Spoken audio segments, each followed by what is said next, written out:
آخر اس کی نظر آپ محمد صلی اللہ علیہ وسلم کے چہرے مبارک پر آ کر ٹھہر گئی، جہاں جلالت و رحمت کے خوبصورت امتزاج ملاوٹ کے ساتھ کائنات کی خوبصورت ترین مسکراہٹ تھی۔ کہو ابو سفیان، کیسے آنا ہوا؟ ابو سفیان کے گلے میں جیسے آواز ہی نہیں رہی، بہت ہمت کر کے بولا، میں اسلام قبول کرنا چاہتا ہوں۔ عمر ابن خطاب ایک بار پھر اٹھ کھڑے ہوئے، یا رسول اللہ صلی اللہ علیہ وسلم، یہ شخص مکاری کر رہا ہے، جان بچانے کے لیے اسلام قبول کرنا چاہتا ہے، مجھے اجازت دیجیے میں اس دشمن عاجلی کا ختم کر دوں۔ بیٹھ جاؤ عمر۔ رسالت مآب صلی اللہ علیہ وسلم نے نرمی سے فرمایا، بولو ابو سفیان، کیا تم واقعی اسلام قبول کرنا چاہتے ہو؟ جی ہاں یا رسول اللہ صلی اللہ علیہ وسلم، میں اسلام قبول کرنا چاہتا ہوں۔ میں سمجھ گیا ہوں کہ آپ اور آپ کا دین بھی سچا ہے اور آپ کا خدا بھی سچا ہے، اس کا وعدہ پورا ہوا۔ میں جان گیا ہوں صبح مکہ کو فتح ہونے سے کوئی نہیں بچا سکتا۔ چہرہ رسالت مآب صلی اللہ علیہ وسلم پر مسکراہٹ پھیلی۔ ٹھیک ہے ابو سفیان، تو میں تمہیں اسلام کی دعوت دیتا ہوں اور تمہاری درخواست قبول کرتا ہوں۔ جاؤ تم آزاد ہو، صبح ہم مکہ میں داخل ہوں گے۔ انشاءاللہ تمہارے گھر کو جہاں آج تک اسلام اور ہمارے خلاف سازشیں ہوتی رہی، امن قرار دیتا ہوں۔ جو تمہارے گھر میں پناہ لے گا وہ محفوظ ہے۔ ابو سفیان کی آنکھیں حیرت سے پھٹتی جا رہی تھی، اور مکہ والوں سے کہنا، جو بیت اللہ میں داخل ہو گیا اس کو بھی امان ہے، جو کسی عبادت گاہ میں چلا گیا اس کو بھی امان ہے، یہاں تک کہ جو اپنے گھروں میں بیٹھا رہا اس کو امان ہے۔ جاؤ ابو سفیان، جاؤ اور جا کر صبح ہماری آمد کا انتظار کرو، اور کہنا مکہ والوں سے، ہماری کوئی تلوار میان سے نہیں نکلی ہوگی، ہمارا کوئی تیر ترکش سے باہر نہیں ہوگا، ہمارا کوئی نیزہ کسی کی طرف سیدھا نہیں ہوگا، جب تک کہ کوئی ہمارے ساتھ لڑنا نہ چاہے۔ ابو سفیان نے حیرت سے محمد صلی اللہ علیہ وسلم کی طرف دیکھا اور کانپتے ہوئے ہونٹوں سے بولنا شروع کیا، اشہد ان لا الہ الا اللہ واشہد ان محمد عبدہ ورسولہ۔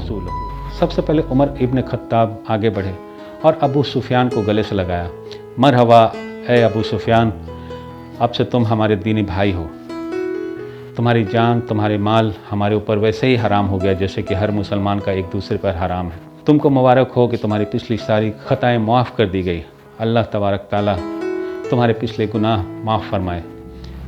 ابو سفیان حیرت سے خطاب کے بیٹے کو دیکھ رہا تھا، یہ وہی تھا چند لمحے پہلے جس کی آنکھوں میں اس کے لیے شدید نفرت اور غصہ تھا اور جو اس کی جان لینا چاہتا تھا، اب وہی اس کو گلے لگا کر بھائی بول رہا ہے۔ یہ کیسا دین ہے؟ یہ کیسے لوگ ہیں؟ سب سے گلے مل کر اور رسول آپ صلی اللہ علیہ وسلم کے ہاتھوں پر بوسہ دے کر ابو سفیان خیمے سے باہر نکل گیا۔ وہ دہشت گرد سفیان جس کے سر سے مسلمان آج تک تنگ تھے، انہی کے درمیان سے سلامتی سے گزرتا ہوا جا رہا تھا۔ جہاں سے گزرتا اسے اسلامی لشکر کا ہر فرد، ہر جنگجو، ہر سپاہی جو تھوڑی دیر پہلے اس کی جان کے دشمن تھے، سب آگے بڑھ بڑھ کر اس سے مصافحہ کر رہے تھے، خوش آمدید کہہ رہے تھے۔ اگلے دن مکہ شہر کے حد پر جو لوگ کھڑے تھے ان میں سب سے نمایاں ابو سفیان تھا۔ مسلمانوں کا لشکر مکہ میں داخل ہو چکا تھا۔ کسی ایک تلوار، کسی ایک نیزے کے آنی، کسی ایک تیر کے نوک پر خون کا ایک قطرہ بھی نہیں تھا۔ لشکر اسلام کو ہدایت مل چکی تھی، کسی کے گھر میں داخل نہ ہونا، کسی کی عبادت گاہ کو نقصان مت پہنچانا، کسی کا پیچھا مت کرنا، عورتوں اور بچوں پر ہاتھ نہ اٹھانا، کسی کا مال نہ لوٹنا۔ بلال حبشی آگے آگے اعلان کرتے جا رہے تھے، مکہ والو، رسول خدا صلی اللہ علیہ وسلم کی طرف سے آج تم سب کے لیے عام معافی کا اعلان ہے، کسی کو اس کی سابقہ اعمال کی باج پرس نہیں کی جائے گی۔ جو اسلام قبول کرنا چاہے وہ کر سکتا ہے، جو نہ کرنا چاہے اپنے سابقہ دین پر رہ سکتا ہے۔ سب کو اس کے مذہب کے مطابق عبادت کی کھلی اجازت ہوگی، صرف مسجد حرام اور اس کی اوہد کے اندر بت پرستی کی اجازت نہیں ہوگی۔ کسی کے ذریعہ معاش چھینا نہیں جائے گا، کسی کو اس کی زمین و جائیداد سے محروم نہیں کیا جائے گا۔ غیر مسلمانوں کے جان مال کی حفاظت مسلمان کریں گے۔ اے مکہ کے لوگوں، ہندا اپنے گھر کے دروازے پہ کھڑی لشکر اسلام کو گزرتے دیکھ رہی تھی۔